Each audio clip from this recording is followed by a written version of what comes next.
Ja, hallo liebe Freunde von Games.de und willkommen hier auf dem Gamescom Samstag, der letzte Tag der Gamescom.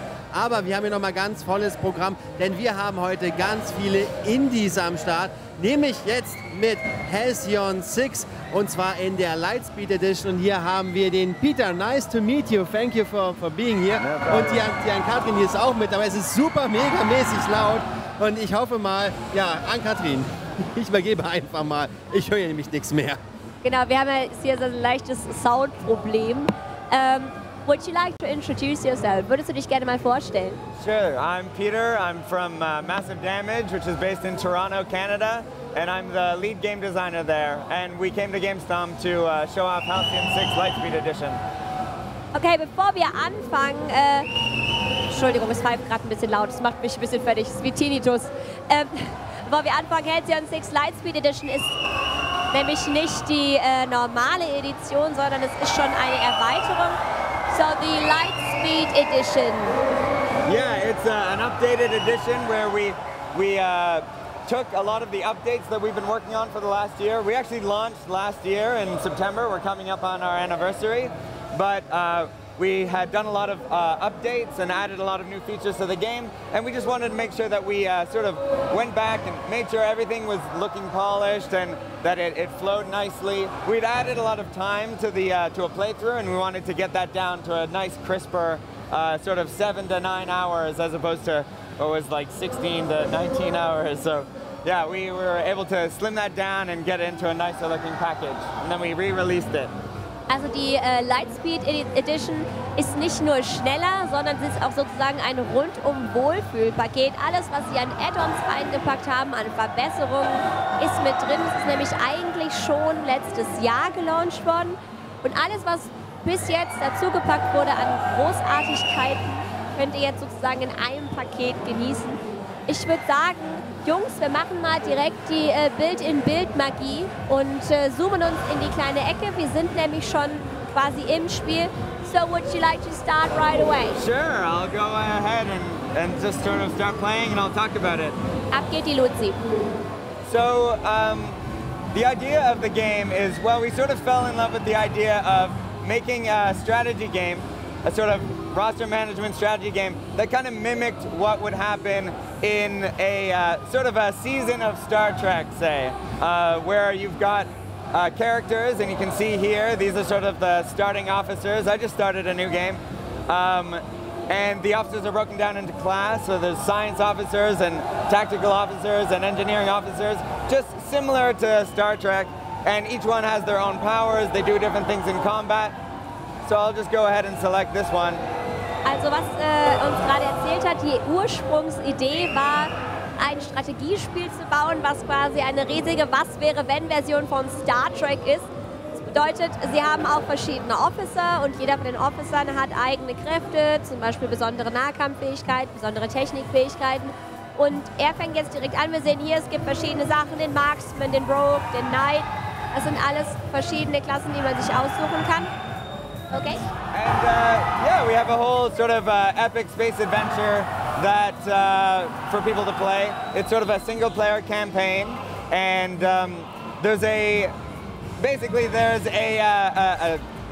catastrophe that has occurred in the sort of human area, and there's evil fleshy space monsters called the Cruel, who have started pouring out of interdimensional portals, and basically everybody's been eaten, but you're the last survivors of humanity. And you're under threat by many different angles. Different aliens pop up and they come and attack you or talk to you and give you quests.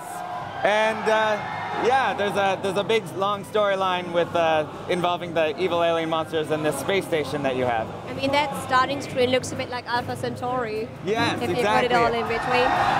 Also was nämlich gerade passiert ist, es geht, die Story ist so, dass es einen intergalaktischen Zwischenfall gab und alle anderen Menschen haben leider ins intergalaktische Gras gebissen und wir sind sozusagen die einzigen Menschen, die noch übrig sind. Ich hatte gerade einen kurzen Wiedererkennungsmoment. Für mich sah nämlich dieses Startinterface aus wie Alpha Centauri. Hat er gesagt, war auch ungefähr das. Und hier geht's jetzt schon direkt in den Kampf. So we're going right into battle here. Yeah, this is a random event. It occurred during a exploration of the base. Unfortunately, this I might have it on a high difficulty because this is actually kind of a difficult fight. But I'll do my best and hopefully they'll all survive. Oh, there goes one. Okay, also er hat aus Versehen auf ultra schwer gestellt, ist ihm gerade aufgefallen und das ist jetzt eigentlich ein Fight, mit dem er so gar nicht umgehen konnte. Er guckt mal, ob es funktioniert. Diese Events tauchen immer, also können random auftauchen, zufällig, wenn man zum Beispiel diese Space Stations anschaut und erkundet. Und naja, er ist jetzt leider auf höchster Schwierigkeit und es hat sich herausgestellt, dass es vielleicht ein bisschen zu schwierig ist für den Anfang vom Spiel, wenn er uns gleichzeitig noch erklären möchte, worum es geht. So people are dead. Yeah, I had a little bit of bad luck there, but it's okay. The game's going to keep going. It's all fine. In the game, you manage many of these different officers, as I mentioned at the beginning, and they all have different skill trees and different things that you can unlock. The ones that died, they were sort of the interns, the cadets, and yeah, they had some bad luck there. Also er sagt, es ist gar nicht schlimm, dass sie jetzt gerade abgenippelt sind, weil es waren eh die Praktikanten. Es gibt eine ganze Reihe an Officern, die man halt managen kann und dann hat er sich halt jetzt einfach die rausgesucht, die überlebt haben und die mit den besseren Skills. Und wir müssen halt ohne Praktikanten los, ne? And so there's two different kinds of combat in the game. They both use the same engine, but the skills are very different. There's ship combat and there's ground combat. Because we wanted to have sort of a Star Trek kind of feel, we felt like it was important to have both in order to get that feeling. Like in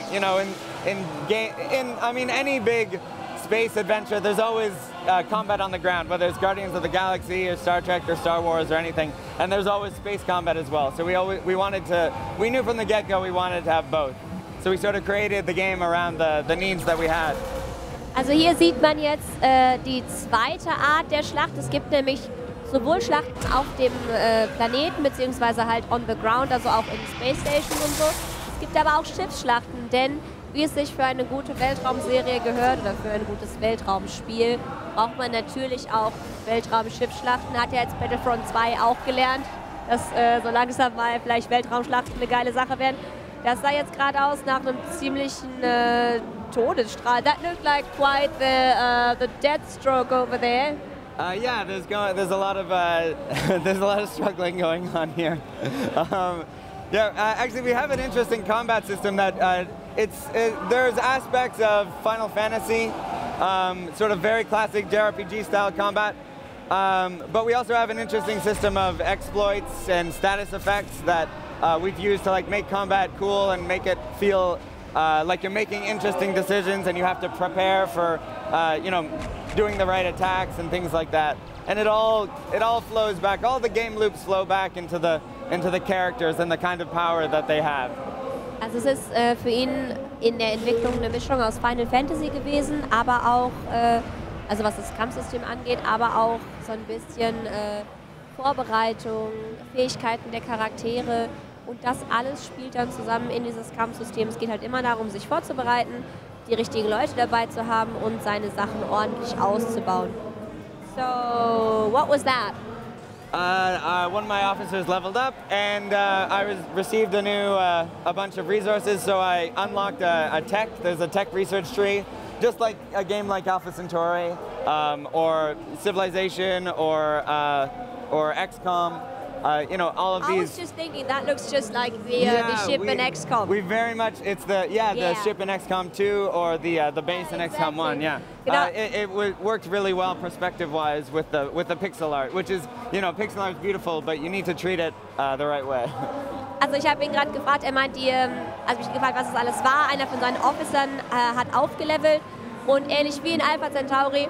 Wenn ihr es nicht kennt, ist nicht schlimm. Es ist vor der Jahrtausendwende gewesen. Das ist schon ein bisschen her mit dem Spiel, aber auch da war es so, dass man halt die Skilltrees aufgelevelt hat. Ich meine, das gibt es ja jetzt mittlerweile in jedem Spiel fast. Dazu kommt, das, was ihr hier gerade seht, ist unser Schiff, wo wir nach und nach neue Räume freischalten können. Das ist ein bisschen wie, falls es gespielt hat, in XCOM 2.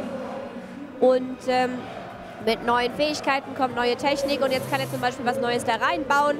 Das wird dann da erstellt und braucht aber auch seine Zeit natürlich, bis es fertig gebaut ist.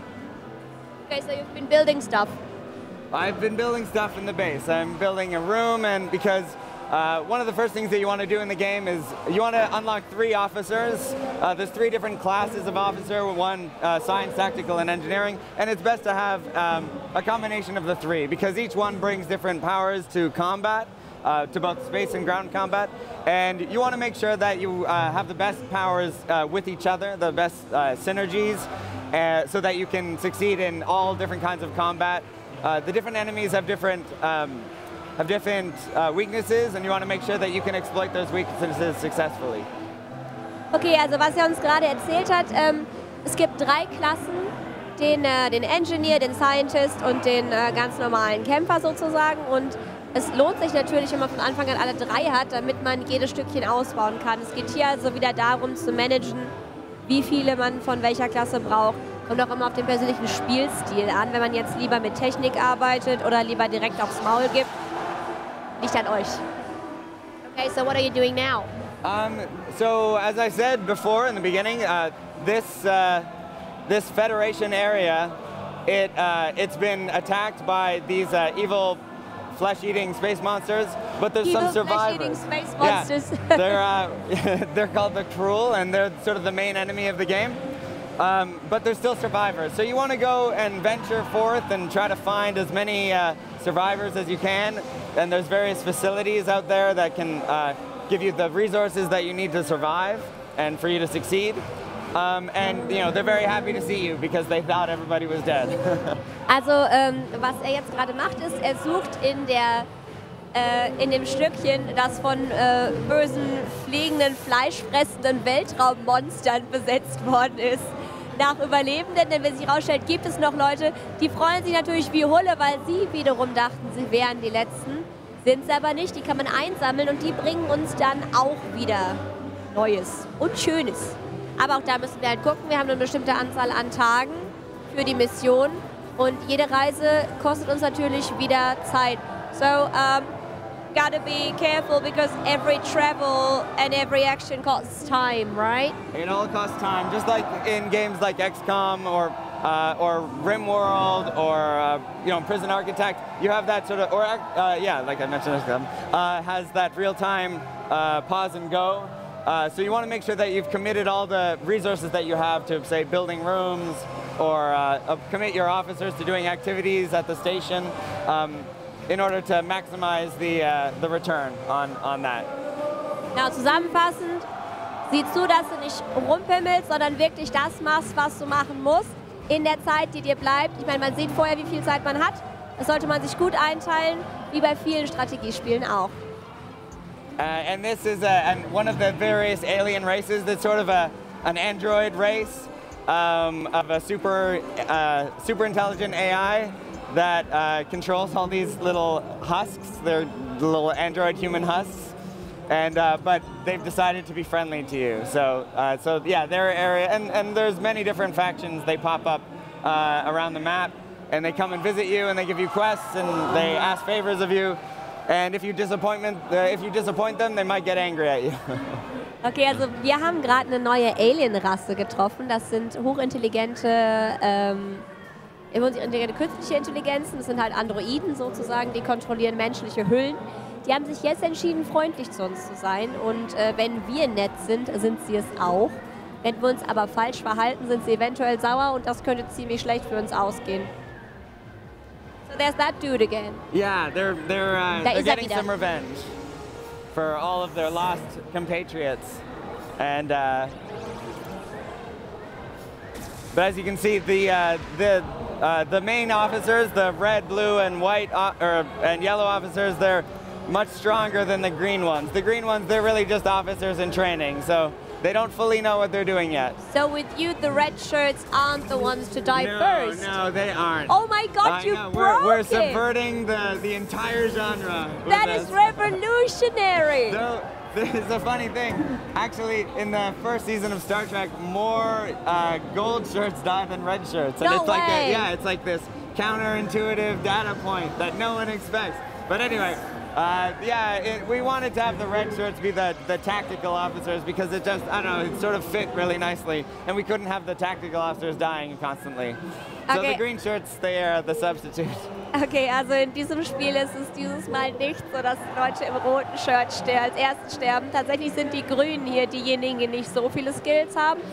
Ich habe ihm gesagt, dass es ja eigentlich komplett gegen alles geht, was man so kennt. Und da hat er gesagt, Fun Fact, in der ersten Star Trek Season sind mehr Gold-Shirts gestorben als Rot-Shirts. Habe ich jetzt ehrlich gesagt nicht mitbekommen, fasziniert mich aber. Ja, das hat mich damals immer gewundert, weil man immer meinte, ja, wenn die Roten mitgehen, die sterben ja immer. Aber es waren immer die anderen. Ich dachte, alle erzählen mir das, aber irgendwie stimmt das ja gar nicht. Aber jetzt, ja, Fun Fact. Also wir haben endlich dieses große Missverständnis aufgeräumt. So we finally cleared it.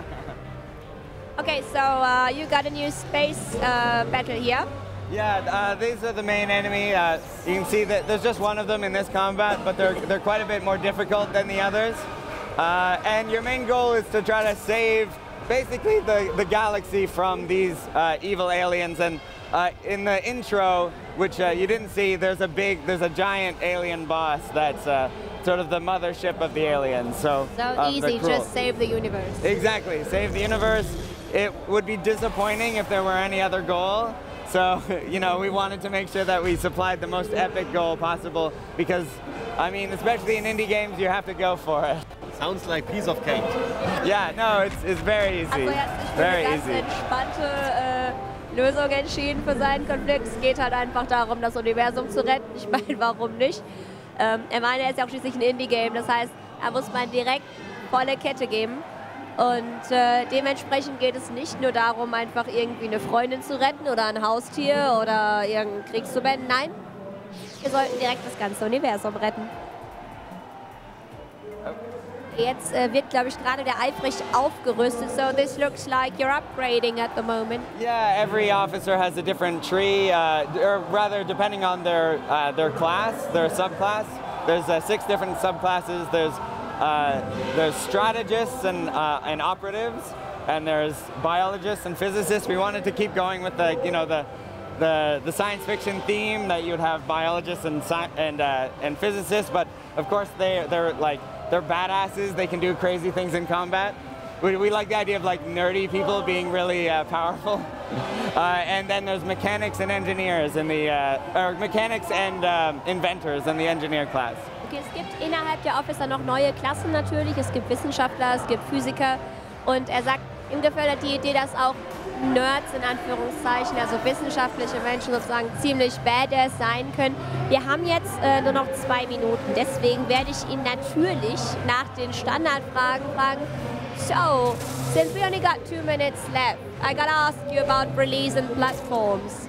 About releasing platforms, we're working on porting the controller support over, but we built it with a PC demographic in mind.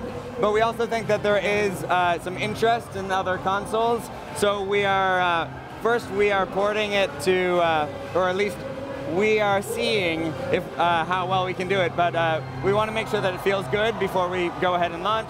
But our plan is to port for iOS or for tablets because, yeah, people really like it on tablets. Like, people have been playing with Windows Surface machines and it works. So it shouldn't be too much of a hurdle for that. But then getting the controller support is a little bit more tricky, but we have a plan for it. So that's what we're hoping that we can do. Der Plan ist es nicht nur auf die Konsolen zu bringen oder auf den PC, sondern auch auf Tablets, weil es halt einfach unglaublich viel Spaß macht. Wir haben jetzt hier gerade irgendwie die Party des Jahrhunderts, deswegen konnte ich leider Chris keine Fragen stellen, weil ich glaube, er hört mich nicht. Aber ich beug mich mal nach vorne. Hey Chris! Es ist so unglaublich laut, ich höre dich nicht. Wie gefällt dir das denn? Also mir gefällt das Spiel wirklich sehr gut. It looks really good. I want to own this game. I want to play it. Yeah. It's available on Steam. Okay. 15 euros. Also in the Lightspeed Edition. Yeah, Lightspeed Edition. Yeah. Actually, anyone who has Yeah. the original edition got Lightspeed Edition immediately. So if you have it already, it's in your Steam library already. Sounds very good. But unfortunately, we had come to an end. Of course. Yeah. No, thank you. Thank you very, very much for your time, for being here, for showing us your very awesome looking game. Thank you. Ja, wie geht's jetzt bei uns eigentlich weiter? Du hast mir den Zettel geklaut, deswegen... Ich habe den Zettel geklaut, sorry. Genau. Da habe ich mich schön hier so zurechtgelegt. Ich habe gesehen, wie du noch weggemobst hast. Bei uns gibt es jetzt, ja, eigentlich gar... Ich dachte, wir haben noch eine Pause, nein, haben wir gar nicht. Denn wir haben jetzt diese Cosplay-Bühne, oder? Das stimmt, auf der Bühne findet jetzt der Cosplay-Wettbewerb Genau, statt. richtig. Aber wir werden jetzt hier noch ein paar Sachen machen. Aber ihr seht jetzt erstmal auf der Bühne den Cosplay-Contest. Wir melden uns dann im Livestream um 16 Uhr zurück, und zwar mit Cosmo. Dann haben wir wieder unseren kleinen Cosmo am Start. Darauf freue ich mich schon sehr. Ansonsten, ja, vielen Dank natürlich fürs Zuschauen. Bleibt dran. Gleich der große Cosplay-Contest. Und wir sehen uns gleich wieder. Oder bald, in einer Stunde. Tschüss.